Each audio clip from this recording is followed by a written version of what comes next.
Alors, merci à tous d'être venus déjà. Donc, on est ici pour avoir un peu le retour d'expérience d'Amélie et de François-Xavier dans leur création du jeu Scrum Mind, ce que ça leur a apporté. On avait prévu de scinder le meet-up un peu en deux parties. Une première partie de retour d'expérience d'Amélie et François-Xavier. Et une deuxième partie plus ludique où ils vont nous présenter le jeu. Pas comme il se joue, mais voilà, adapté au format à distance et en mode meet-up pour que vous ayez un premier aperçu de comment ça se joue, quelles sont les cartes, enfin voilà, quel est l'esprit du jeu. Et vous faire jouer. Et voilà, et vous faire participer. Pour la première partie, vous pouvez aussi tout à fait participer. Moi, j'ai préparé des questions à poser à Amélie et François-Xavier. Si vous en avez déjà mis dans le chat, mais si vous en avez d'autres qui vous viennent pendant la présentation, n'hésitez pas à les mettre. Et vous pourrez tout à fait leur poser aussi de vive voix à la fin de l'échange, si vous le souhaitez, si jamais il y a des points qu'on n'a pas abordés qui vous intéressent, quoi. Donc, je complète juste, effectivement, tu as présenté que le meet-up était en deux parties. Donc, pour ceux qui auraient des contraintes, et je pense qu'on en a tous, voilà, si vous n'êtes pas obligé de rester jusqu'au bout, voilà, on a fait en sorte que voilà, il y ait cette première partie sur le retour d'expérience, posez toutes les questions que vous souhaitez. Et après, pour ceux que ça intéresse, voilà, on a préparé un petit quelque chose pour ceux qui ne connaissent pas le jeu, vous ayez un aperçu de en quoi ça consiste. Voilà, de manière très concrète.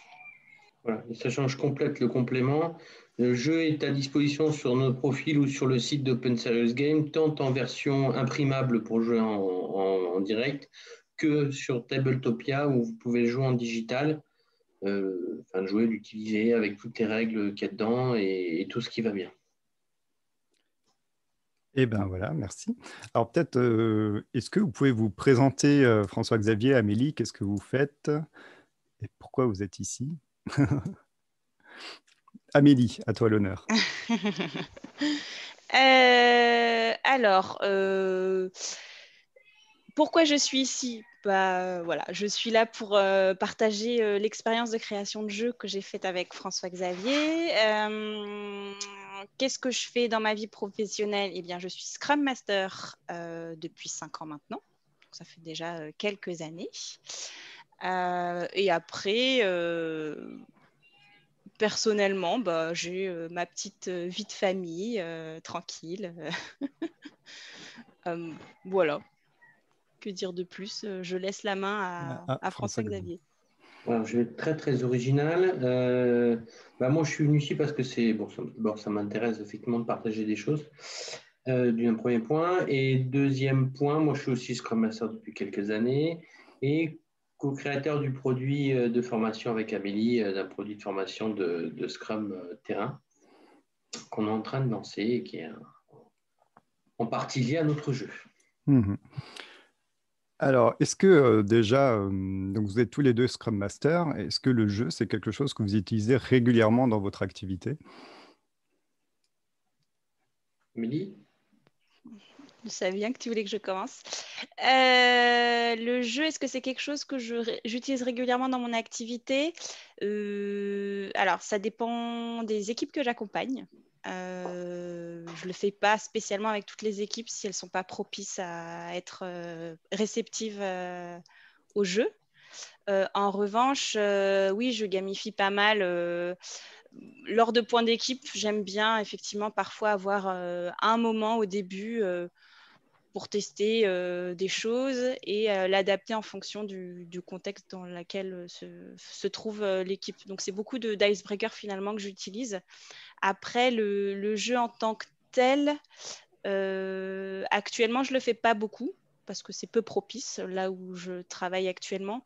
Mais il y a quelques années à GRDF, on l'a fait beaucoup à inter-équipe, en effet. Et toi, François-Xavier? Alors moi, c'est à peu près pareil. C'est vrai que j'utilise. Quand j'utilise, c'est plus celui qu'on a conçu, mais c'est plus sur des démarrages.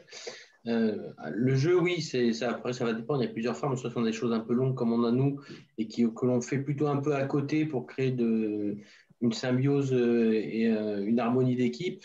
Après, effectivement, c'est plus des petits ateliers qu'on gamifie parce que voilà, il y a quand même un gros intérêt au jeu. Je ne vais pas vous le vendre ce soir, mais ça a quand même une force de frappe assez intéressante. Du coup, je prends la question de Nicolas, parce que vous en avez un petit peu parlé. Amélie, tu sous-entendais que si la situation n'était pas propice, tu n'utilises pas le jeu. Est-ce que si on va dire que l'équipe est moitié-moitié, il y en a une qui est ouverte au jeu, l'autre pas trop, comment est-ce que ça se passe? Comment est-ce que tu fais en sorte de pouvoir quand même faire ton atelier? Ou est-ce que tu enlèves complètement la partie jeu pour que tout le monde participe? Comment est-ce qu'on fait? Alors, comment est-ce qu'on fait? Alors, moi, je suis assez pragmatique. Je fais aussi un peu du test et pour voir comment ça réagit. Parce que, bon, après, en tant que Scrum Master, on a beau essayer je dirais, d'analyser une dynamique de groupe. Dans le groupe, il y a des individus qui sont réceptifs de différentes manières. Donc, quand c'est moitié-moitié, bah oui, il y a des moments où je teste. Et si ça va trop loin, je le vois tout de suite. Enfin, parce que les personnes, du coup, enfin, voilà, ne participent pas pleinement.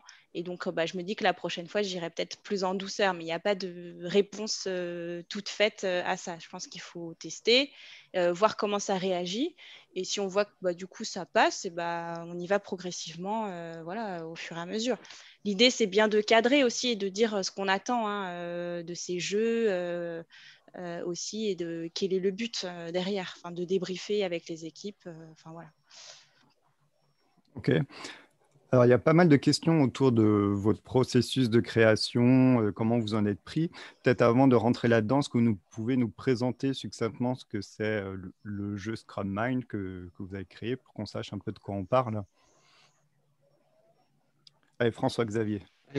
En fait, on va rejoindre une question qui a été posée. J'ai vu effectivement s'il y avait un lien avec l'entreprise. Alors, effectivement, on a créé ce jeu. C'est une simulation de projet plus orienté Scrum.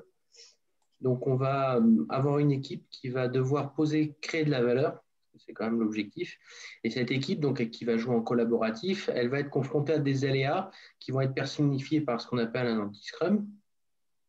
Et face à ces aléas, ils vont devoir trouver des réponses opérationnelles et en étant accompagné en général d'un extérieur, parce que c'est vrai que c'est toujours bien d'avoir un Scrum Master, ne serait-ce que cela sous la main pour les guider un peu, et ils vont devoir essayer de poser un maximum de valeur tout en respectant l'équipe, c'est-à-dire qu'ils vont faire attention au moral de l'équipe, ils vont devoir essayer de trouver des réponses ensemble pour construire entre guillemets un produit qui ait un maximum de valeur.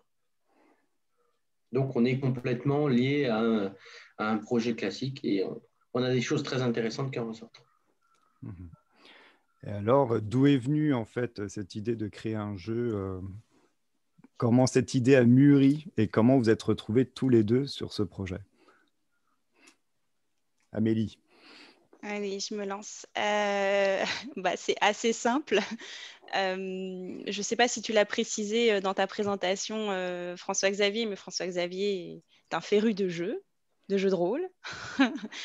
Voilà, moi un petit peu moins, mais enfin voilà. Et donc François-Xavier a souvent des bonnes idées, et quand j'en trouve vraiment bien, je la capte, et puis bah voilà, on se lance. Donc c'est un peu comme ça que tout a démarré finalement. Donc il m'a tout simplement posé la question, et je lui dis bah oui, ok, go. Il faudrait qu'on fasse un jeu où on puisse exprimer un peu les problématiques qu'on rencontre sur le terrain, et on en a fait Scrum Mind. Voilà.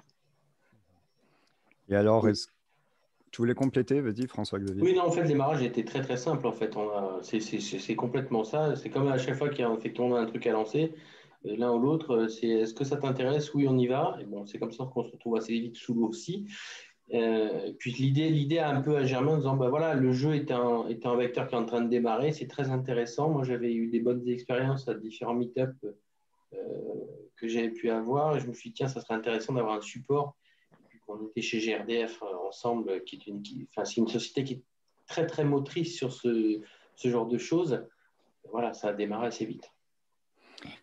Et alors, comment est-ce que vous y êtes pris concrètement? Je pense qu'il y a beaucoup de personnes qui sont intéressées par ça. Et Est-ce que vous avez adopté un process, est-ce que vous avez utilisé une méthode particulière, une inspiration? On s'est amusé, je pense. Enfin, si je me permets de prendre le relais. Moi, le premier truc, c'est qu'on s'est amusé. On s'est amusé à le construire. Enfin, moi, de mon point de vue, on s'est amusé. On a réfléchi, on a un peu partagé avec d'autres. Alors, on a travaillé un peu, on a essayé de travailler en groupe. Après, il y a aussi des limites parce que forcément, il y a beaucoup d'idées qui fusent. Donc, après, il faut essayer d'avoir un jeu. La complexité d'un jeu comme ça, c'est d'avoir un jeu qui sert en entreprise et deux, d'avoir un truc simple. Il ne faut pas avoir un jeu trop compliqué avec trop de règles ou trop de cadres parce que du coup, à un moment, on ne peut plus le manier comme on veut pour travailler avec les gens. Et je pense que le principe de base, pour moi, ça a été de m'amuser et ça a bien marché. Ouais, si je peux compléter, je dirais, formaliser le processus. Donc, François-Xavier est venu me voir, on a fait OK Go. On avait la chance d'être dans un collectif, hein, dans une communauté de Scrum Master où finalement on échangeait beaucoup sur nos problématiques.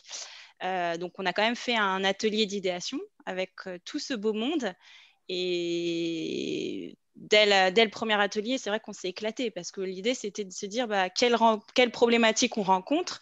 Et finalement, c'était un petit peu un échappatoire où on s'est bien amusé à dire bah ouais, le PO il n'a pas envie de faire sa recette, comment on y répond, enfin voilà, on s'est un petit peu lâché. Après forcément dans les attaques qu'on a émis dans le jeu, on était peut-être un petit peu plus politiquement correct, mais en tout cas ça nous a fait émerger pas mal de problématiques.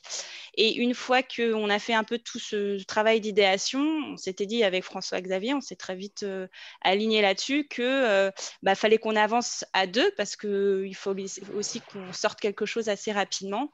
Et en fait, on a plutôt fait appel à la communauté à chaque fois pour avoir du retour et du feedback. On l'a crash testé pour voir si la mécanique du jeu fonctionnait bien. Voilà, donc on a fait appel un petit peu à un groupe pour tester, mais par contre, dans les phases intermédiaires, c'est nous qui avons avancé sur le contenu, sur les règles du jeu et ce genre de choses, quoi.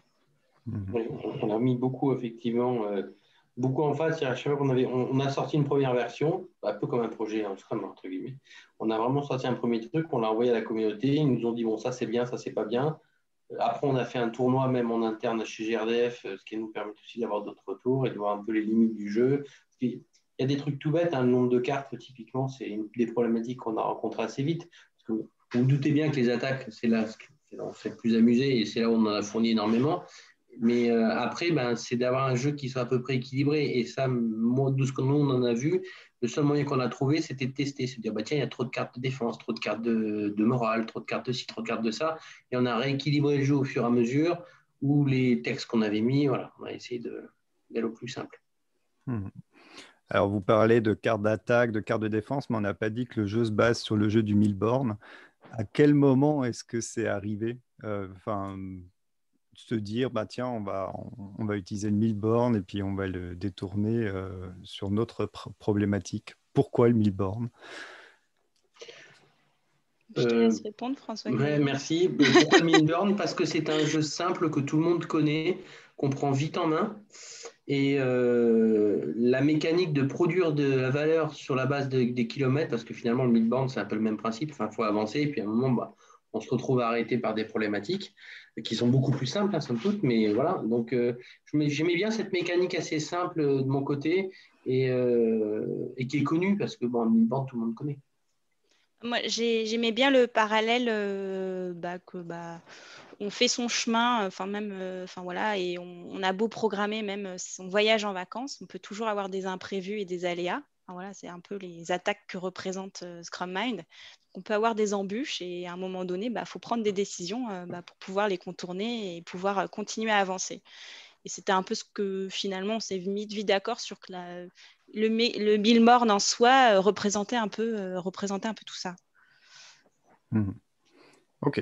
Est-ce que ce serait un conseil éventuellement à donner à des personnes qui veulent créer un jeu de partir de quelque chose d'existant, de l'adapter, plutôt que de partir de zéro et d'essayer de tout créer par soi-même? Est-ce que vous avez C'est vrai que envisagé? c'est plus simple. Moi, je vous donne un autre exemple. Il y a quelques temps, on a offert un jeu à ma fille, très simple, pareil, hein, 6 ans, c'est pas. Et en fait, ça m'a donné une autre idée de me dire, tiens, on peut réadapter le Scrum Mind encore d'une autre façon pour le jouer à deux. Donc, je sais pas, on l'a pas encore testé avec Amélie, mais je pense que la base de se dire, j'ai rencontré un jeu, on a encore un ami là qui nous a dit, tiens, j'ai testé tel jeu, ça pourrait très bien s'appliquer à telle problématique. Et se faire des parallèles, effectivement, ça peut être une bonne base de départ parce que les jeux en question ont été testés. Donc, on sait qu'ils fonctionnent. Donc, déjà, c'est un bon socle, je pense. C'est un bon socle, oui, même pour l'équilibrage, hein. Enfin, même des cartes. Du coup, on s'est quand même renseigné sur combien il y avait d'attaques, je sais même plus comment on appelle ça au Milborn. Enfin, en tout cas, des feux rouges, des pneus crevés, ce genre de choses. Et combien il y avait aussi de cartes de défense. Bon, après, on l'a forcément adapté, hein, bien évidemment, mais ça donne, c'est vrai que le terme socle de base est un bon point. Donc, du coup, ça facilite quand même pas mal de choses. Alors, vous avez parlé aussi de quelque chose qui était assez intéressant, c'est le travail en équipe. Alors, vous avez dit que vous avez mis un peu le holà quand vous étiez trop nombreux, mais vous avez quand même créé le jeu à deux. Qu'est-ce que vous retirez de cette expérience de création à deux? Est-ce que ça vous a paru être quelque chose d'intéressant qui vous a aidé à aller de l'avant, ou est-ce qu'au contraire, vous y serez arrivé plus vite et plus facilement tout seul ou... Alors moi, je vais répondre. Je pense que si je m'étais lancée toute seule, je n'y serais pas allée au bout. Voilà, parce que le fait de discuter, ne serait-ce qu'avec une personne, d'une part, ça motive, de deux, ça permet un peu d'ouverture et il y a des moments où on reste bloqué. Et finalement, ne serait-ce que d'en parler parfois de son point de blocage, hein, mais comme dans toute équipe, ne serait-ce que d'en parler, et ben, ça nous permet finalement de trouver des solutions finalement plus vite, quoi. Enfin, moi, je sais que je n'arriverai pas à créer de jeu toute seule, ou en tout cas, j'abandonnerai assez vite, quoi. Je rejoins assez Amélie sur ce sujet-là. C'est vrai que d'être deux, c'est quand même bien parce que ça permet d'avoir une certaine dynamique. Ça évite de se perdre dans la complexité parce que c'est vraiment pour moi un des points cruciaux, hein, c'est la simplicité. Alors d'autant plus, on a pu le tester, parce que je vois qu'il y en a effectivement qui a joué avec nous sur Tabletopia. Quand on a la complexité du support en plus, ça aide pas. Et encore, on est à la limite je pense, on est à la limite. C'est pas un des jeux les plus simples. Mais ça évite de se perdre. Après, là où c'est vraiment intéressant d'avoir du monde, c'est vraiment pour le tester. On avait été le tester au Meetup, je suis en train de chercher Agile Playground. Agile Playground, merci. Mm. On l'a été le tester là-bas, on l'a posé, puis les gens ont joué à plusieurs tables, ils nous ont fait des retours. Ça, c'est fondamental, je pense, pour avoir vraiment un retour direct sur le jeu. Il y a des meet-up comme ça, il ne faut pas hésiter à y aller, dire, bon, Oui. à se mettre un peu, entre guillemets, en danger, mais bon, c'est pas en danger, c'est... Non, parce que bon, après, c'est des meet-up où les feedbacks sont constructifs et bienveillants. Donc après, il faut choisir effectivement, je dirais, en tout cas pour avoir des premiers retours et pour être encouragé à avancer, enfin voilà, il ne faut pas hésiter à aller dans ce genre de meet-up pour tester le jeu, hein. Alors, il y a Ingrid qui aimerait savoir combien de temps ça vous a pris pour de l'idée jusqu'à un produit fini, qui évolue encore aujourd'hui, hein. Oui, oui, tout à fait. Je me souviens plus trop. Je pense que ça a été assez rapide. Alors, ça dépend, c'est en délai ou en charge. Parce qu'en fait, on Oui. a travaillé, non, je taquine, on a travaillé dessus pas mal entre midi et deux. Je pense que ça nous a pris pas loin d'une petite année pour avoir un truc qui tournait. Je ne parle pas d'avoir des supports imprimables, etc. Parce que là, je ne vous cache pas que faire des cartes, ça a été un peu la partie pénible. Voilà, on n'a pas encore trouvé de support réellement intéressant pour faire des cartes, hein. On a utilisé PowerPoint. Ça nous a pris une petite année, je pense une petite année pour avoir quelque chose qui tournait bien. Ouais, tant que ça tourne bien. C'est ça, je pense pour le coup, je m'en souviens parce que j'étais de retour de congé de maternité, genre en mars, et puis fin d'année, sur cette fin d'année, on le testait à Agile Playground. Voilà, à peu près. C'est l'année d'après qu'on a testé l'Agilto. Oui. Non, oui. Agile France après, l'année d'après, En juin. tout à fait. Donc voilà, donc une bonne petite année où il pourra avoir quelque chose qui tourne bien. Mais après, ça dépend encore une fois des jeux. Ça dépend de ce que vous allez vouloir concevoir. Ça dépend d'un tas de choses, hein, je pense. Et puis l'investissement qu'on y met aussi. Ouais. Alors, on a une question un peu pointue de Anne-Charlotte, effectivement, sur donc je disais que vous êtes basé sur le Milborn pour créer le jeu. Et dans quelle mesure est-ce qu'on peut récupérer des règles de jeu existants s'il y a des problèmes avec les droits d'auteur? Est-ce que vous êtes renseigné par rapport à ça ou pas du Non, tout? parce qu'on a vraiment pris le concept, mais enfin, là autant le concept de base, c'est le Milborn. On s'est arrêté un peu au concept, j'ai envie de dire. Donc après, c'est Oui. vraiment de la création de A à Z. Oui, les règles ont été bien adaptées. Voilà. Et est-ce que le jeu est vendu, commercialisé, Scrum Mind? Alors Pas par non. nous, en tout cas. Et dès le départ, on a dit qu'on n'en ferait pas un objet lucratif, entre guillemets. Parce que même encore aujourd'hui, il est perfectible. Et finalement, les premiers retours qu'on avait eus justement à Agile Playground, c'est ce serait bien d'avoir cette attaque-là en plus ou un type de défense en plus. Enfin voilà. Et en fait, on leur a expliqué que le jeu était ouvert, accessible, imprimable, enfin voilà, et que finalement, les gens pouvaient éditer des cartes autant qu'elles voulaient et créer leur propre scénario si elles avaient envie de finalement recréer un peu le contexte d'équipe qu'elles ont dans leur contexte professionnel et engager, et orienter finalement le jeu sur des problématiques propres à chaque entreprise, à chaque équipe.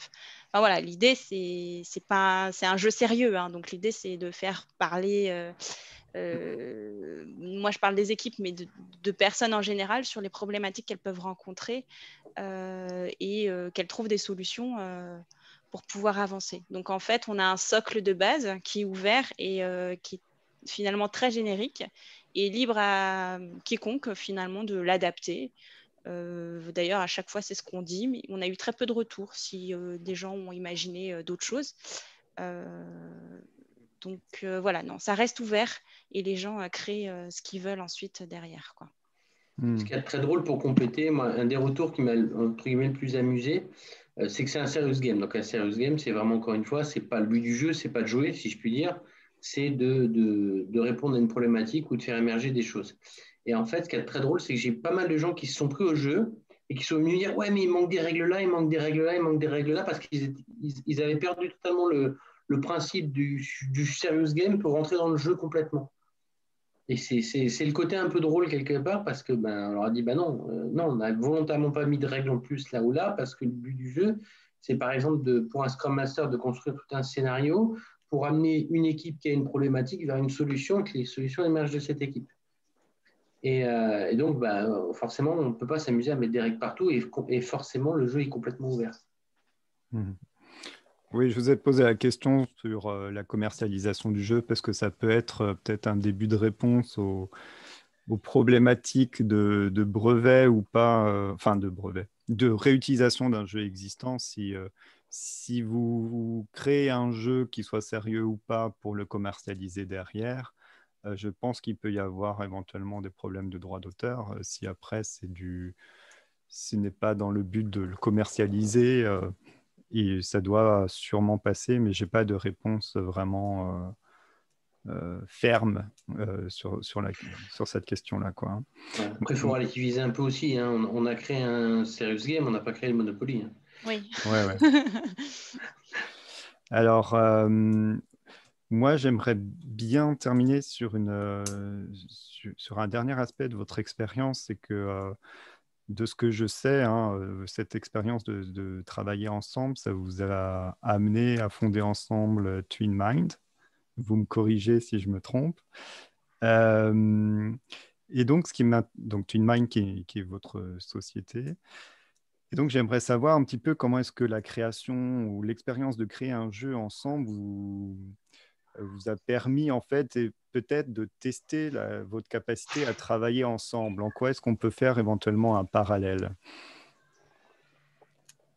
Amélie, tu veux... Oui, alors, notre capacité à travailler ensemble, je dirais qu'en fait, Scrum Mind a été un point de départ qui nous a permis de finalement confirmer qu'on avait un peu les mêmes idées. Enfin voilà, on a une approche très terrain pour accompagner les équipes. On est très pragmatique. On n'est pas des ayatollahs de la théorie agile ou quoi que ce soit, mais on est très attentif finalement au contexte dans lequel on est entouré et sont entourées les équipes. Scrum Mind était un peu cette idée de départ. Au-delà du parallèle avec le jeu Milbourne, c'était qu'on se disait que finalement, d'avoir les embûches qu'on pourrait avoir dans le Milbourne, qui sont représentées par l'anti-Scrum dans Scrum Mind, qui sont des aléas projets qu'une équipe peut rencontrer, ça nous paraissait intéressant de retracer à travers le terrain. Voilà. Et donc, du coup, au-delà de ça, finalement, on a eu une deuxième réflexion qui a émergé, qui était les formations, comment tu t'es formé à Scrum ou quoi que ce soit. Et on se dit, c'est le terrain. Et donc, on s'était dit, peut-être que TwinMind, quelque part, ce sont des formations, mais on les veut très orientées terrain, pragmatique, faire inviter les participants à faire pour apprendre. Voilà, En fait, pour compléter, le jeu, ce qu'il y a d'intéressant, c'est que quand on crée quelque chose comme ça, un produit qui n'est finalement que du plus, qui ne vous rapportera pas d'argent, de la visibilité somme toute, il faut tenir dans la longueur et en fait, ça permet de faire émerger la capacité qu'on a à travailler ensemble.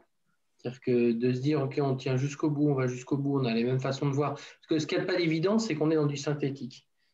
C'est un parallèle, c'est un peu comme une rédaction de story. C'est une différence avec une spec, c'est que la spec, on peut se faire plaisir. La story, on est dans le vrai synthétique et c'est là où la plus grande complexité. Et là, en fait, dans le jeu, il faut qu'on soit dans la simplicité et synthétique. Et c'est là où, si on n'est pas du tout en phase, c'est très compliqué. Si on n'a pas la même façon de voir les choses, parce que il y a plusieurs. C'est un monde où il y a plusieurs, d'agilité, où il y a vraiment des visions complètement différentes. Vous avez des gens qui sont très, très, très, très méthodes, et nous, on est plus très terrain. Et si on avait été totalement opposés, je pense que ça n'aurait pas pu émerger. Merci beaucoup. Moi, je vous propose qu'on s'arrête qu'on s'arrête là, que les personnes qui ont des questions n'hésitent pas à ouvrir leur micro pour poser leurs questions. Et lorsqu'il n'y aura plus de questions, on vous propose de découvrir le jeu tous ensemble. Voilà. Donc, s'il y a des questions, on vous écoute. Il y a peut-être des questions dans le chat qui n'ont pas été répondues, donc n'hésitez pas à les reposer. Ouais, si on n'a pas répondu à tout ce qu'il y a dans le chat, n'hésitez pas. J'en vois une, par exemple. Qu'est-ce qui est pénible dans la création des cartes? Alors, je laisse François-Xavier répondre. Je peux répondre très facilement à la création des cartes. Je pense qu'une personne qui n'a pas un jour créé 95 cartes à la main dans PowerPoint ne sait pas ce que c'est qu'une véritable souffrance. C'est vraiment, si un jour vous trouvez parce que moi j'ai pas mal cherché dans tous les trucs de création de cartes diverses et variées, quelque chose qui vous permette de créer des cartes facilement, j'ai rien trouvé, mais c'est vraiment pénible, honnêtement, parce que ne serait-ce qu'avoir des cartes de toute la même taille et de les aligner sur un fond, quand vous imprimez, je pense que c'est un des trucs qui m'a pris le plus de temps. Et puis après, merci pour la réponse. En fait, c'est pas tant les idées pour illustrer les cartes, c'est vraiment le dessin en lui-même qui est pénible. Ah non, non, c'est c'est une question? Oui, c'est une question, ouais. Ah non, non, c'est vraiment c'est même pas le dessin, parce qu'en plus on n'a rien dessiné, on a pris comment ça s'appelle, des images gratuites. Non, c'est vraiment le fait de devoir positionner chaque truc un par un, parce qu'on a quand même 95 cartes dans le jeu, Okay. de toutes les aligner, avoir quelque chose de propre, honnêtement, c'est vraiment ce qui a été le plus pénible. Et surtout qu'après, il a fallu les découper, en faire des images pour les intégrer en Tabletopia, donc rebelote l'histoire. J'ai un peu souffert sur le sujet, oui. Okay. Alors après, peut-être qu'on a aussi un manque de compétences sur cet aspect-là. Oui, carrément, oui. des gens qui sont un petit peu plus artistes ou enfin voilà, des UX ou des UI, bah, c'est peut-être plus facile. Ils ont peut-être des outils un petit peu plus fluides pour le faire. Mais voilà, donc nous, on s'est un petit peu débrouillé avec les moyens qu'on pouvait avoir. Voilà, et donc effectivement, c'était pas une partie de plaisir. Et je reconnais que c'était surtout pas une partie de plaisir pour François-Xavier. Sinon, je te remercie, Frédéric. Si on t'envoie le jeu, tu vas pouvoir le remanier, il n'y a pas de problème.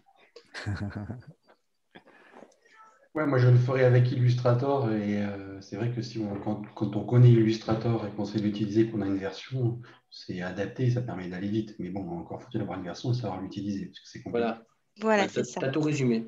Tout à fait.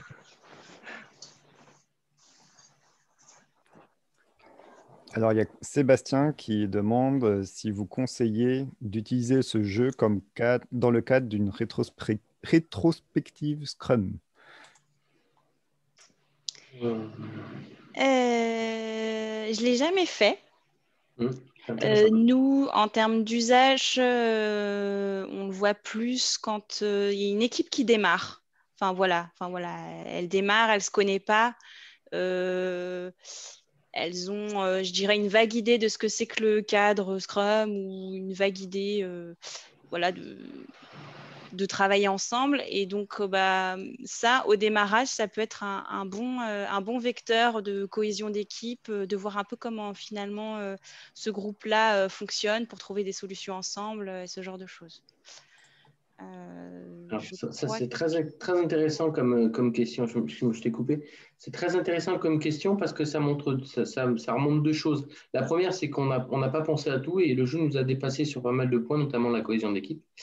Et typiquement, ça, c'est un truc que je n'avais pas forcément pensé, mais ça peut être tout à fait utilisé. Alors, pour moi, hein, de ce que j'en pense, ça peut être utilisé de deux façons différentes, soit en mode jeu, et du coup, ben, on regarde les réponses des équipes en fonction de scénarios qu'on a pu construire, par exemple. Et puis, enfin, si on a une problématique à amener, on peut construire un scénario et on regarde comment l'équipe répond, et à partir de là, ben, on dégage des actions. Soit en mode, comme on le publie en ce moment sur LinkedIn, en mode attaque, dire directement poser 3 cartes et dire quelles sont les cartes que vous prendrez pour vous défendre, qui est un format plus court qui peut être aussi adapté. Mais je retiens l'idée, je vais le faire. Merci Sébastien. Mais ça peut être aussi, enfin, si l'équipe encore une fois, hein, c'est propre, enfin, c'est votre libre arbitre qui parle, mais si l'équipe est ouverte à faire ce genre d'exercice, pas forcément attendre une rétro, mais voilà, vous sentez qu'il y a une problématique qui perdure un peu et vous savez pas trop comment vous dépatouiller.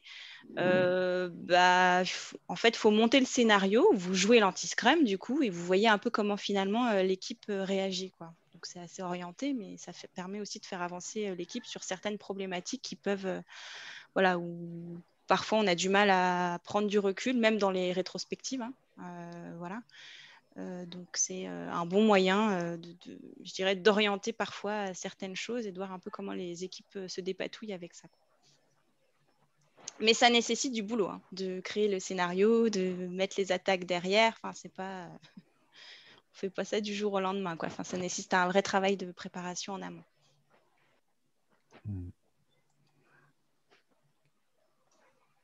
Alors, il y avait Laurence aussi qui demandait si vous avez rencontré des problèmes, des difficultés, et puis qu'est-ce que, en fait, on peut anticiper éventuellement quand on se lance dans la création d'un jeu.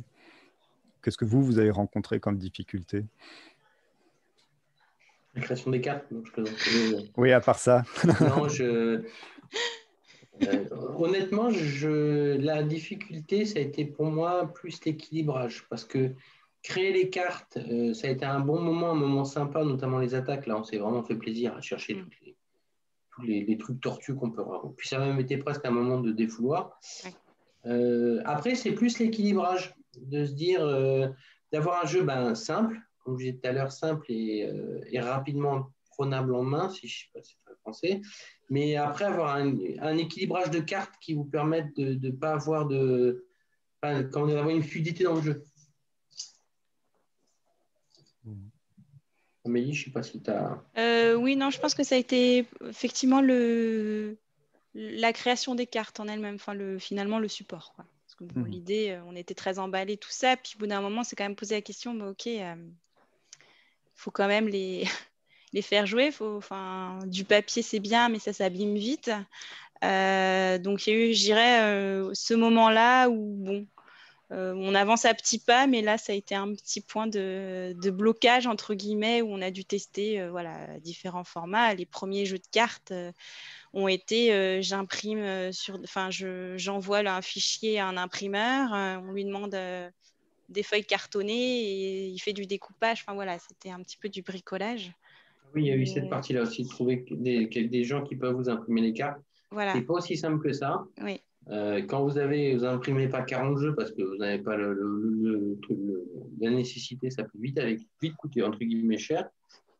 Ouais, c'est la partie effectivement trouver un imprimeur, ça paraît idiot aussi, mais c'est pas aussi simple. Hein. Voilà, donc finalement c'est essentiellement ça parce que même pendant le crash test, je me souviens, on avait fait ça, on s'est dit qu'on allait faire ça avec une feuille de papier. On voulait vraiment crash tester la mécanique du jeu. Donc avant d'aller à Agile Playground, parce qu'Agile Playground, là on est arrivé avec des cartes cartonnées. Mais avant ça, on l'a quand même crash testé avec la communauté de Scrum Master qu'on avait à l'époque. Et on l'a fait avec du papier. Hein. Donc, jusque-là, ça allait bien, jusqu'au crash test. Et puis après, c'est posé la question, oui, mais il faut quand même les imprimer. Frédéric, tu sais pas où tu mets les mains. Mais Frédéric, après, si tu veux partager tes astuces avec tout le monde, parce que je pense que tout le monde peut être intéressé, n'hésite pas. N'hésite pas, voilà. Salut. Mais on se connaît un peu avec François, Xavier et Amélie. Moi, j'ai participé au deck Agile. Je connais bien Guillaume qui a orchestré ça. Et il a refait aussi un planning poker. Donc, lui, il avait bien benchmarké les imprimeurs, etc. Et lui, effectivement, l'idée, c'est de rentrer dans un jeu de 52 cartes. Et il y a beaucoup d'imprimeurs qui impriment des jeux. Et c'est déjà tout de suite plus facile. Donc, si on en a par exemple 48, tu peux imprimer 4 cartes de notice, par exemple, ou même 4 cartes blanches. Et ça matche mieux déjà. Et lui a fait appel à une graphiste. Donc, il a plus l'habitude du print et de manier des choses, etc. Mais moi aussi, pour mon usage personnel, je suis aussi coach agile et Scrum Master. J'ai imprimé aussi, moi, des cartes spécifiques et j'utilisais le logiciel Inkscape que je citais pour me faire des gabarits. Et donc, comme on peut faire des choses au centimètre près et taper les centimètres, et puis c'est dans un axe, hein, XY, on peut positionner au centimètre près ou voir au millimètre près sur sa feuille les traits, prévoir des traits de découpe. Et en se faisant des gabarits comme ça, on peut s'imprimer un peu ce qu'on veut à la demande, etc. Quoi. Il va falloir qu'on en discute, effectivement. Après, nous, on a utilisé deux choses qui étaient intéressantes. On a trouvé un imprimeur, alors je ne l'ai pas sous la main, un site où on peut directement positionner toutes les cartes une par une et ils impriment et ils ne s'occupent pas de la quantité du jeu. Sinon, un truc tout basique, tout bête, c'est pour l'utilisation classique, on a fini par y arriver. Vous pouvez acheter des feuilles prédécoupées. Alors, c'est en mode carte de visite.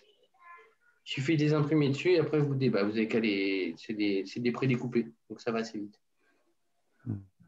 Donc, même sur cet aspect-là, on progresse encore, on va dire. Oui, on a de la marge. Voilà. Alors, Sébastien a posé une question. Est-ce qu'il y a des personnes qui ont donné des réponses surprenantes aux situations que vous avez pu jouer ensemble, que vous posiez? Surprenante. Là, à chaud, comme ça, je vois pas. Après, que ça dérive un peu en jeu parce que sur un groupe, on avait vu que le PO avait bon dos. Et donc, en fait, dès qu'il y avait des problématiques liées au PO, je pense que sur une partie, j'ai eu le droit à on vire le PO, donc 3 fois. Mais je me dis, non, mais dans la vraie vie, on ne fait pas ça. Voilà. Donc, c'est pas surprenant, mais en fait, heureusement qu'on était nous aussi là pour recadrer un peu l'intérêt du jeu, parce que ce n'est pas que du jeu, et on essaye de trouver des solutions qui sont réalistes et pertinentes dans la vraie vie, quoi. Très étonnant. Moi, j'ai eu un cas, j'en ai eu plusieurs, mais il y en a une qui m'avait bien fait sourire. Il y a deux choses intéressantes. La première, c'était une personne, je lui disais, vous avez un bug de prod, qu'est-ce que vous faites? Réponse, on passe l'équipe, on fait appel à des DevOps. Ou on passe en DevOps. On passe en DevOps. Je dis, oui, c'est peut-être pour la suite, mais déjà, vous avez un bug de prod. Et en fait, la réponse, alors ça a été amené beaucoup d'aplomb. Je dis, non, ce n'est pas forcément la réponse. Et en fait, ce qu'on se rend compte, c'est qu'en jouant, souvent, les gens vont chercher des choses très, très compliquées pour des réponses, pour des sujets tout simples. Typiquement, j'ai un bug, qu'est-ce que je fais? Souvent, c'est des usines à gaz qui se montent, alors que tout simplement, c'est de se dire, je prends une personne à gauche et je la mets à droite pour corriger le bug, par exemple.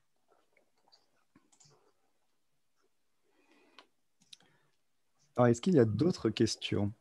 Sinon, je vous propose qu'on passe à notre deuxième partie où qu'on puisse un petit peu jouer ensemble.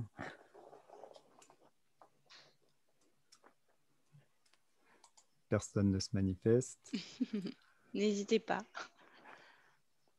Alors, du coup, je vais vous partager mon écran. Je vais vous partager celui-là et je vais par contre laisser François-Xavier et Amélie animer. Hop, hop, hop. Allez, Amélie, tu te lances? Je me lance? Ok. Pour ceux qui veulent rester, donc on vous a préparé des petites attaques. Et votre rôle sera de vous mesurer à l'anti-scrum. Je veux bien que tu passes du coup la slide. Et donc on attend de vous. C'est bon? Ouais. Donc l'idée, c'est que vous puissiez jouer. Je ne sais pas combien vous êtes, mais vous êtes une grosse équipe, visiblement. Ouais, on est 17 personnes. Et donc, l'idée, ce sera, et nous, on sera les anti-scrum avec François-Xavier. Et donc, l'idée, ce sera de vous défendre. Ah, donc, si je peux remettre le contexte, du coup. Pardon, je te remets ça. Ouais, donc qui êtes-vous? Donc vous êtes une équipe qui gère et maintient un site de vente en ligne de télévision. Et ce site est notamment reconnu pour son offre de télévision vintage et art déco. Alors, ne me demandez pas pourquoi vintage et art déco, c'était juste pour cibler un petit peu et mettre un petit peu des éléments de contexte. Qu'est-ce qu'il faut faire? Vous allez rencontrer des attaques, en tout cas des embûches qui sont symbolisées par des cartes d'attaque. Et votre objectif, ce sera de résoudre les problèmes que vous allez rencontrer qui sont matérialisés par des cartes de défense. Donc, avant de choisir une carte de défense, qui sont finalement des thématiques, essayez d'abord de trouver la solution avant de choisir la carte de défense. C'est un conseil qu'on vous donne. Est-ce qu'il y a des questions? Sinon, je laisse François-Xavier juste énumérer les types de cartes de défense qu'il peut y avoir. Alors vous allez voir, les cartes de défense sont volontairement généralistes pour justement vous pousser à trouver des réponses. Donc, vous allez avoir une carte méthode, donc méthodologie classique, une carte gouvernance, pour faire appel aux entités supérieures, une carte délai, une carte chance, pas parce on peut toujours avoir de la chance, hein. Pratique de dev, donc bonne pratique de développement, expertise, donc c'est un peu plus large, faire appel à un expert, une carte périmètre, donc périmètre de votre projet, parce qu'on peut bouger le périmètre, et une carte médiation pour faire intervenir, par exemple, un coach ou autre solution. Donc, comme c'est marqué, la solution n'est pas sur cette carte, mais dans la réflexion collective. Ça, c'est un exercice qu'on fait souvent sur LinkedIn, d'ailleurs, s'il y en a qui sont intéressés. C'est une des façons de détourner le jeu aussi. Donc, si tu peux passer à l'étape suivante, s'il n'y a pas de questions. Et essayez de ne pas utiliser trop la carte chance dans un premier temps. J'aurais pas dû la mettre. Alors, donc jusqu'ici, vous maintenez et gérez le site de télé en ligne et jusqu'à ce qu'il y ait quelque chose qui se passe. Tous les 2 ans, il y a une nouvelle réglementation sur la TVA. Cette année, son taux sur les biens de consommation est désormais à 13%, ce qui est un bon point pour les consommateurs. Toutefois, côté application, le calcul de cette TVA a été développé autant de fois qu'il apparaît sur tous les écrans, donc 20 fois environ. Et à chaque fois que l'équipe réadapte le code, il y a systématiquement des prix et des devis avec un taux de TVA erroné. Comment pourriez-vous résoudre cette problématique? Alors, petit point que je complète, il y a un petit 1 en vert sur la carte d'attaque, ça veut dire qu'il vous faut une carte de défense. Donc, réfléchissez à ce que vous feriez pour contrer ce problème-là, et après, regardez la carte que vous utiliseriez. Donc, je pense, pour moi, c'est une pratique de dev, quoi, mettre une variable plutôt que de coder en dur.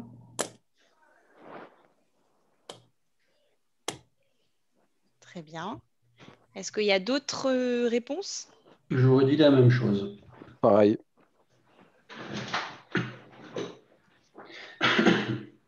D'accord. Bah oui, c'est typiquement le jeu de réponse qu'on n'a pas souvent quand on Non, fait jouer on le n'a jeu. pas souvent. Et qui est et ce qui est simple et clair et net. Et souvent, là, on aurait eu tout un panel de choses. Et c'est ça ce qui est intéressant, c'est dans le fait de le faire jouer. Ok. Est-ce qu'il y a d'autres idées, Frédéric, là, tiens? On a perdu Frédéric. Il est peut-être parti. N'hésitez pas. Peut-être une carte méthode. Pourquoi est-ce que la variation dans le temps de la TVA n'a pas été envisagée comme étant un cas de test ou un critère d'acceptance de la user story qui était concerné par le taux de TVA? D'accord. Donc, tu pousses un peu plus loin à toi le principe. La conception, ouais. Est-ce qu'il y a d'autres développeurs dans la salle ou ex-développeurs? Oui, effectivement, là, il y a deux notions. Là, il y a le fait qu'on pourrait anticiper, comme c'est quelque chose de fréquent, finalement, il faut modifier le code et en faire une règle de gestion qu'on puisse manipuler plutôt que coder en dur. Par contre, c'est facile de dire qu'il faut modifier le code. Mais là, on rentre dans ce qu'on appelle le refactoring. On modifie le code pour le faire mieux parce qu'on a mieux compris le problème. Et ça se fait aussi, ça se fait, mais on peut inclure de la régression. Donc, du coup, c'est qu'est-ce qu'on met en place pour pouvoir refactorer, refabriquer son code et obtenir le même résultat à la fin sans régression. En pratique de développement, il faut intégrer du TDD, des tests unitaires, des pratiques comme ça. Effectivement, ça vient du dev ou de la qualité, la QA, etc. C'est des notions assez proches. Mais ce qu'il faut, c'est qu'il faut transformer ces pratiques pour être soit plus réactif, pouvoir modifier les règles de gestion rapidement, soit en correction dans le code, mais le faire vite, ça veut dire qu'on a quelque part de la sécurité. C'est-à-dire des tests unitaires qui nous disent, bah voilà la petite modification que j'ai faite, a priori, tous mes tests continuent d'être tout verts, donc j'ai rien cassé à côté. D'accord, donc tu es à la pratique de dev aussi. C'est ça? Ok. Est-ce qu'il y a d'autres personnes qui veulent répondre? Après, on peut le prendre sous l'angle de la méthode en disant que on peut méthodiquement dire de coder en tant que variable tout ce qui peut l'être. Et là, ça devient de la méthode plutôt que juste une pratique occasionnelle. D'accord, très intéressant. Alors, j'ai une autre solution, mais je ne connais pas la carte qui correspond. Dans la première phrase de l'énoncé, il est écrit « Tous les 2 ans, il y a une nouvelle réglementation de la TVA ». Donc, on a 2 ans de tranquillité. Peut-être que le produit ne vivra pas 2 ans. Donc, pourquoi adresser cette question aujourd'hui? Oui. Alors ça, c'est la notion de produit jetable. Bon, Tout à fait. discuter. C'est pas très écologique tout ça, mais bon. Ok. On supprime la TVA, non? Oui, aussi. La TVA, pourquoi pas. C'est encore une meilleure solution. Ça serait la carte de gouvernance qu'il faudrait utiliser par rapport à ce qui a été proposé. C'est tu remontes à la gouvernance de l'entreprise. Oui. Ou qu'est-ce qu'on fait? On fait du jetable à 2 ans ou pas? Est-ce qu'on priorise effectivement la variabilité de la TVA dans le temps aujourd'hui, ou est-ce qu'on la reporte à beaucoup plus tard? Oui. Après, ça peut être une sorte de valorisation, de savoir ce que ça a tout à fait. de la valeur de faire cette correction ou pas aussi. Mais voilà, est-ce qu'on accepte que tous les 2 ans, voilà, on sait qu'il va y avoir des erreurs, mais bon, est-ce qu'on l'accepte? Est-ce que cette erreur-là, on l'accepte? Tout à fait. Ok. On passe à la problématique suivante. Merci, en tout cas. On accepte toutes vos réponses. Alors, dans le jeu, effectivement, l'anti-scrum valide ou pas les réponses Ouais. en fonction de ce qui est répondu, et c'est ce qui permet à l'équipe de continuer d'avancer ou pas. Alors, le product owner se casse la clavicule, décidément, lors d'un séjour au ski. Il est absent pendant 2 itérations, soit 4 semaines. Le Scrum Master et l'équipe regardent quelles sont les stories prêtes du backlog, et il n'y en a aucune. L'équipe ne sait pas quoi faire. Que fait l'équipe? Carte pratique de dev, l'équipe peut décider d'une amélioration de la qualité du produit. Amélioration de la qualité d'un point de vue logiciel et pas d'un point de vue métier, création de valeur. D'accord. Bon, après, ça veut dire que ça fait 4 semaines d'amélioration de code. Oui. Moi, j'aurais mis de l'expertise. On Moi va aussi. chercher un remplaçant qui Pareil. connaît le truc. Il m'a ôté de la bouche, Sylvie, mais c'est ce que j'allais dire. On est en phase. Hein. Voilà, c'est ça. Vous allez pouvoir créer Oui. un jeu ensemble alors. Il va... il va y avoir... Non, mais il peut y avoir effectivement plusieurs options possibles, hein, en effet. Bien sûr. Et alors, ensuite? Après, il y a... Pardon. Non, j'ai déjà parlé, pardon. Moi, j'aurais dit gouvernance en me disant que le manager du product owner, il peut avoir la compétence. Intéressant. Ouais, en effet.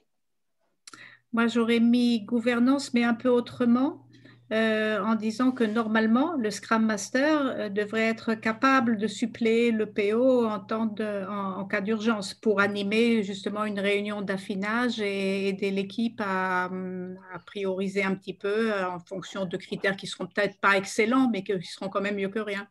D'accord. Ou en tout cas, trouver un remplaçant. Trouver quelqu'un qui sera en mesure de pouvoir assumer les choix pendant 4 semaines. Intéressant le coup du Scrum Master. Effectivement, ça, c'est de se dire, on fait une réunion, en fait, si je comprends bien, on fait une réunion, on regarde ce qu'il y a dans le backlog, on essaye de voir ce qu'on peut déjà produire avec ce qu'on a, quoi. Voilà, avec les personnes présentes, si on n'a pas un expert qui peut venir d'ailleurs. D'accord. D'autres solutions? Ouais, comme on a droit à 2 cartes, hein, c'est ce que veut dire le 2, c'est ça? Exactement. Il faut 2 cartes. Après, donc, la carte expertise pour aller chercher, je prendrai aussi la carte méthode pour pas que ça se reproduise et que du coup, on est dans nos checks réguliers de vérifier que le backlog il peut être résilient à l'absence du product owner, donc avoir un certain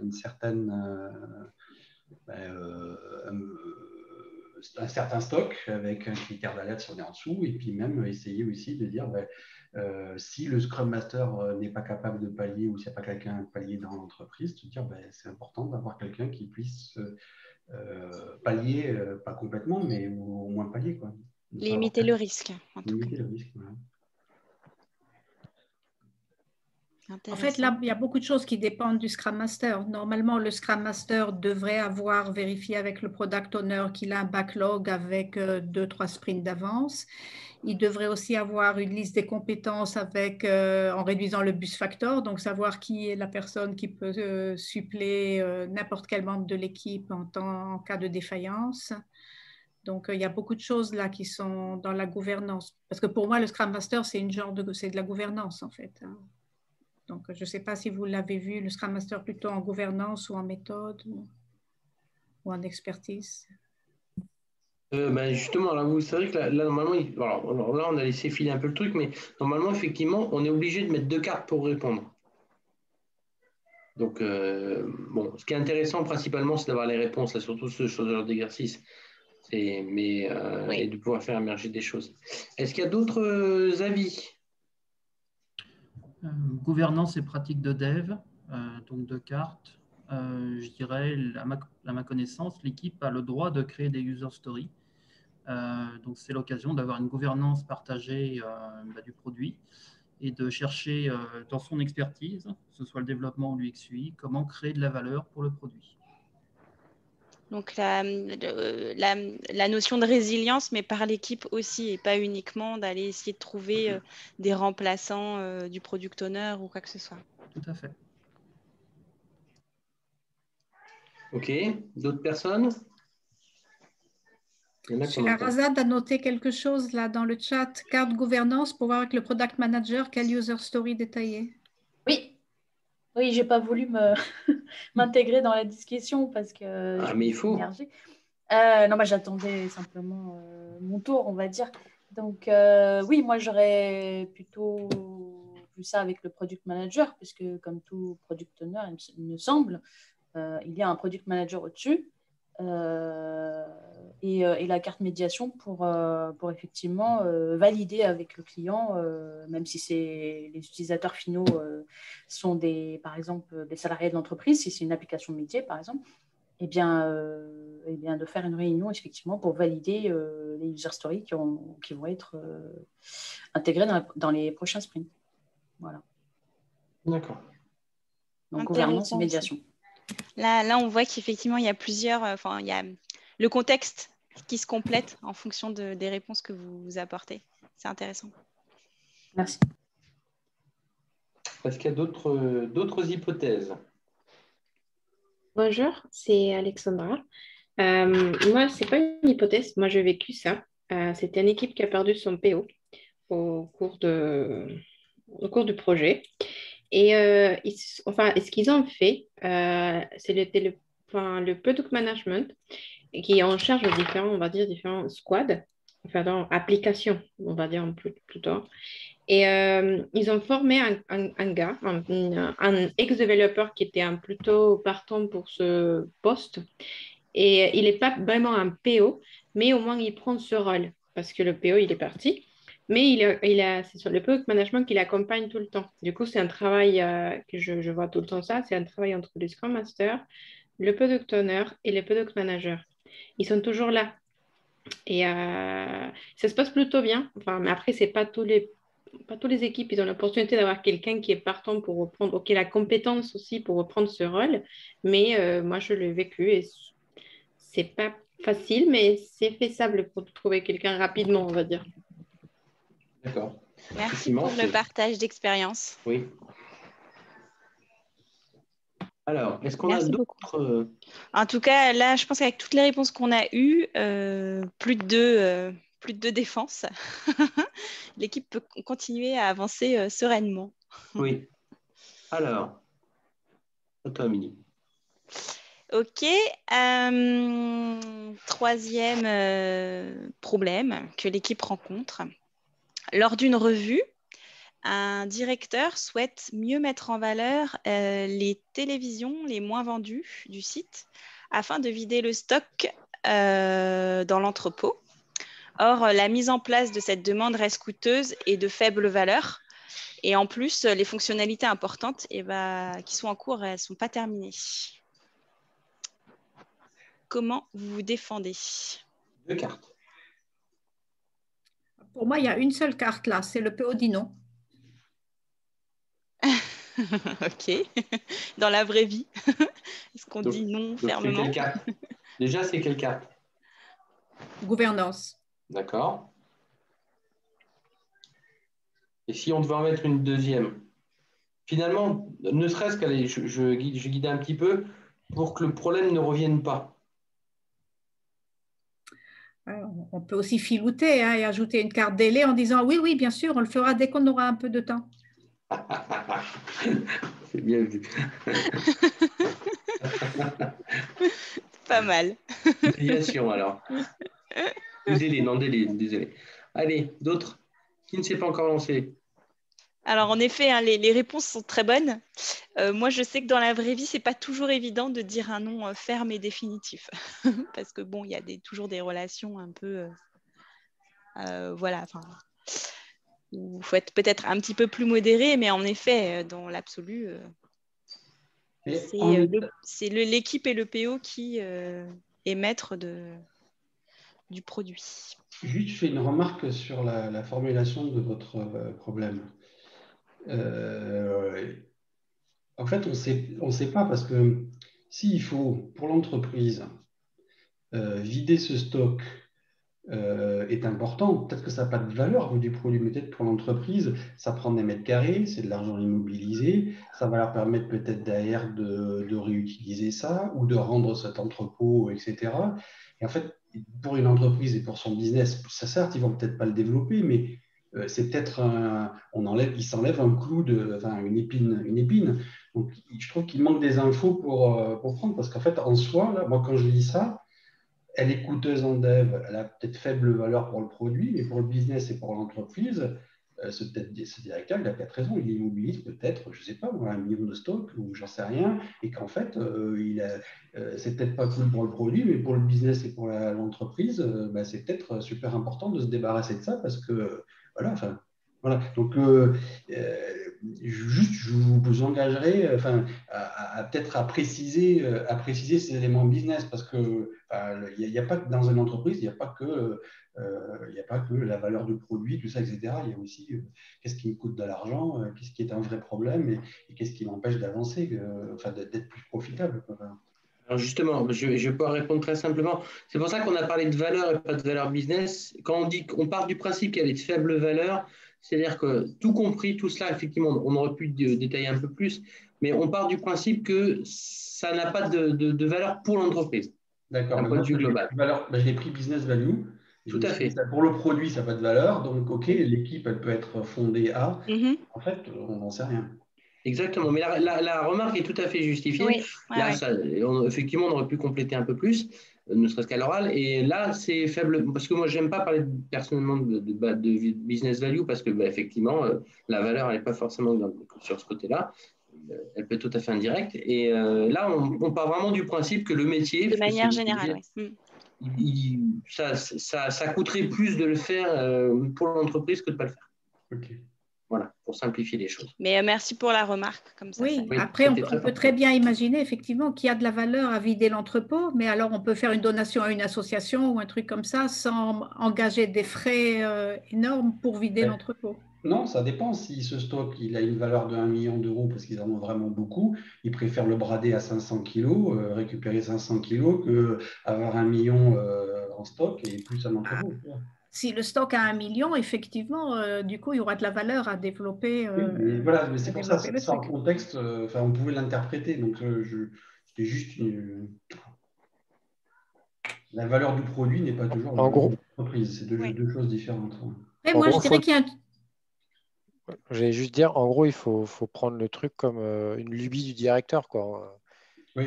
Un peu ça. Oui, dans ce contexte-là, oui, en effet. C'est pour ça qu'effectivement, on n'a pas parlé de valeur business, mais oui, ça mérite d'être précisé. Mais c'est en principe, enfin voilà, ça reste coûteux et de faible valeur de manière générale pour l'entreprise. Après, moi, ça me titille parce que je me dis, un site Internet dans lequel il n'y a pas déjà une fonction, un site d'e-commerce de mettre en avant des produits, quelle que soit la raison, mais il y a un problème. Donc là, et ça a de la valeur parce qu'il y a toujours une bonne raison de mettre en avant tel ou tel produit. Donc pour moi, soit cette fonctionnalité existe et la discussion, c'est est-ce que c'est ce produit-là qu'on met en avant ou pas, soit la fonctionnalité n'existe pas et là, elle a beaucoup de valeur à être développée. Donc là, la carte gouvernance, elle peut... Oui. Il y a un défaut de gouvernance de recueil de qu'est-ce qui est important. Quelles sont les priorités, en fait, Et là, ce qui est intéressant... Ou alors c'est périmètre, peut-être, je ne sais pas. Périmètre du produit. Il en faut deux, de toute façon. Ouais, mais on met quoi derrière? Ce qui est très intéressant, ce que vous soulevez là, vous voyez, ça peut être une des problématiques que vous allez rencontrer quand vous allez monter un jeu aussi. Moi, je n'y ai pas pensé tout à l'heure. C'est l'interprétation des choses. Parce que là, typiquement, et c'est là où la discussion est très intéressante, je trouve, c'est que là, vous êtes effectivement focalisé sur le fond, ce qui est tout à fait justifié. Et nous, on n'avait pas forcément calculé ce fond-là dans ce sens-là. C'est qu'on a plus formalisé une intervention divine, si je puis dire, comme on peut l'avoir de temps en temps, de dire « j'ai envie de ça, vous le faites », sans se poser la question de la valeur.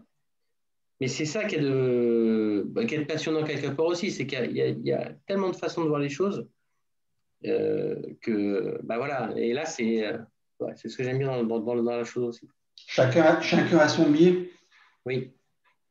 Tout à fait, oui. Et après, dans une partie de jeu, a priori, voilà, on peut aussi poser des questions à l'anti-scrum pour justement le challenger sur le contexte et tout ça. Enfin, le rôle dans le jeu n'est pas facile, parce que c'est lui qui scénarise un peu les embûches, tout ça. Donc, c'est finalement un des rôles les plus durs. Ouais, disons que dans le contexte que vous présentez, du genre la voix divine qui demande de faire un truc qui ne sert à rien, là, il faudrait faire appel à de la médiation. Encore une fois, le rôle du Scrum Master qui explique comment on relationne avec une équipe Scrum, qu'il ne faut pas outrepasser le PO, etc. etc.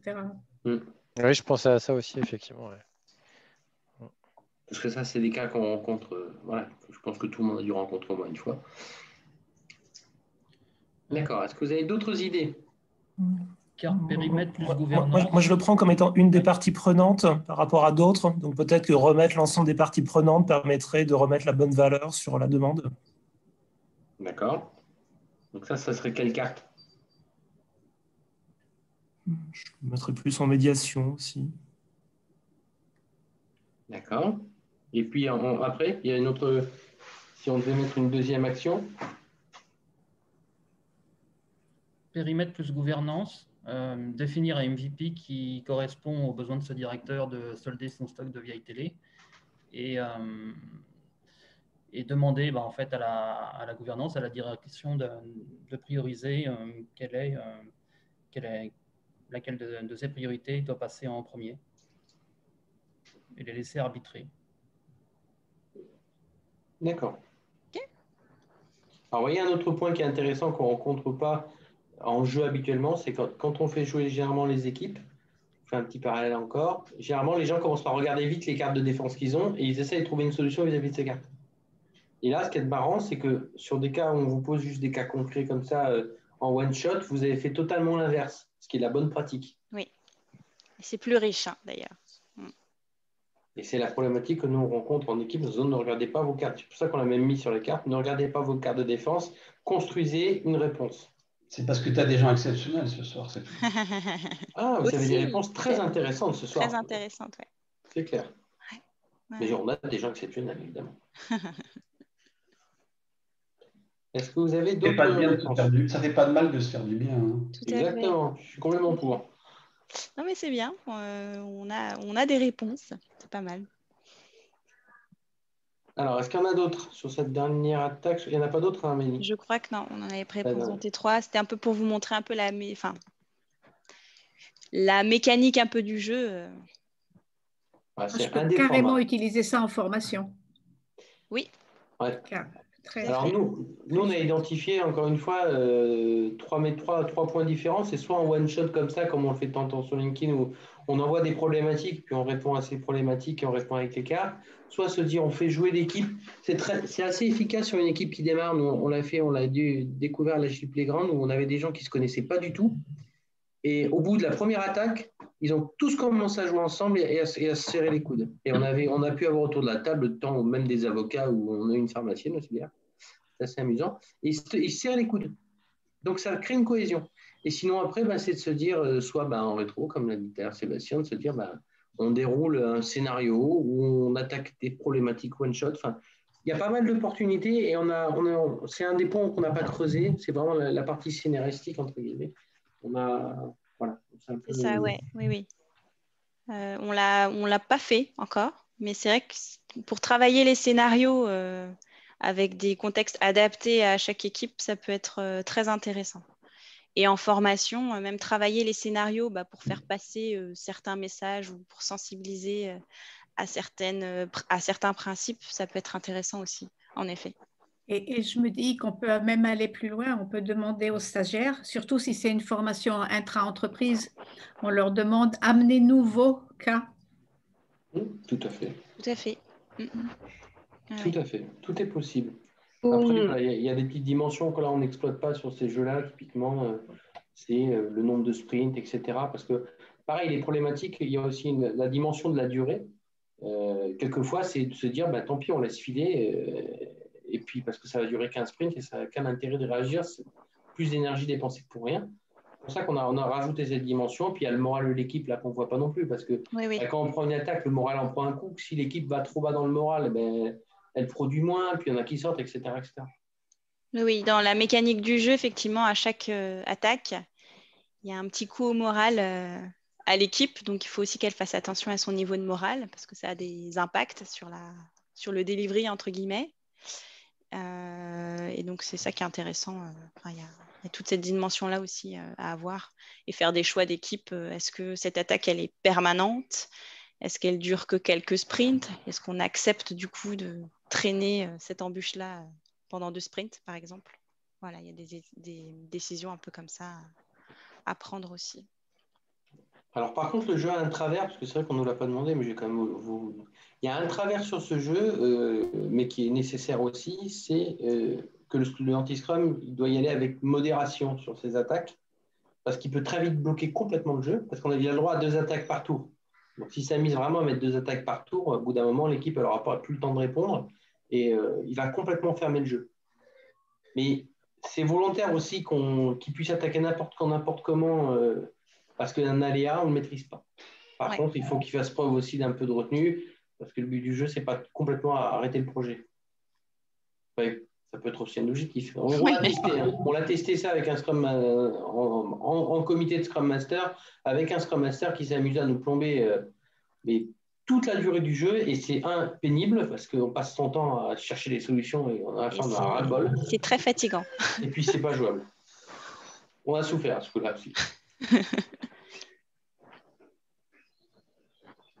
Donc oui, non, il faut, en tout cas, durant une partie de jeu, il faut que l'anti-scrum, bon, si on le joue comme ça et que c'est pas préparé, il ne faut pas hésiter à challenger un peu sur le contexte, à poser des questions pour que finalement les solutions qui soient apportées soient les plus pertinentes possibles. C'est vraiment pas un rôle facile dans ce jeu-là.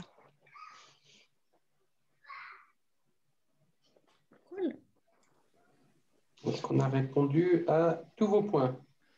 Je crois qu'on arrive à la fin, hein. Enfin, si vous avez encore des questions, n'hésitez pas, mais on arrive à la fin de notre meet-up. Super, merci beaucoup. Merci à vous d'être venus. Merci à vous.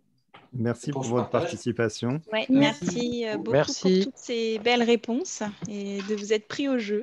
Et puis, si vous avez besoin de réponses annexes, si vous voulez le tester, le faire jouer, etc., n'hésitez pas à nous contacter. C'est ça, et puis n'hésitez pas à nous donner du feedback aussi, hein. Enfin, voilà, on est toujours preneur pour le faire évoluer légèrement, même si on laisse le socle ouvert. N'hésitez pas à nous donner du feedback sur comment vous l'avez mené, est-ce que vous l'avez préparé, enfin, voilà, sur la manière dont vous l'avez joué. Puis à venir jouer toutes les 2 semaines sur les attaques que l'on fait. Sur LinkedIn, oui. Apportez vos réponses très constructives. Et vos attaques, si vous voulez. Vous pouvez. Merci.